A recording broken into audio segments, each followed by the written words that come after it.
এক গেমিং পিসি বিল করবো। কেসিংটা দেখতে খুব সুন্দর দেখতেছেন। হলো সিপিইউ, আর এটার সাথে কি আছে, প্রায় 9টা কুলিং ফ্যান দেওয়া আছে। এখানে 3টা খুলে ফেলবো আর 6টা থাকবে ওই কেসিংটা। এটাতে আমি বিল করবো পিসিটা।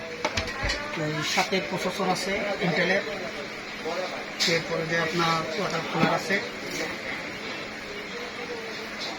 তারপরে মাদারবোর্ড আছে জেড সিরিজের, জেড 890 MSI ব্র্যান্ডের। এরপরে যে MSI NVMe আছে 500 GB। গ্রাফিক্স কার্ড আছে 5060 Ti OC। 750 ওয়াটের থার্মাল ট্যাগের পাওয়ার সাপ্লাই আছে মোটরলার। এগুলো দিয়ে পিসিটা বিল করবে। ওই যদি ভালো যদি লাগে, আমি কাজগুলো সবসময় করে থাকি কন্টিনিউ, এগুলো দিয়ে পিসি বিল করবে। আপনারা দেখেন কীভাবে পিসিটা বিল করে। আমাদের এটা সার্ভিস সেন্টার, প্র্যাকটিক্যালি আমরা এই কাজগুলো করে থাকি।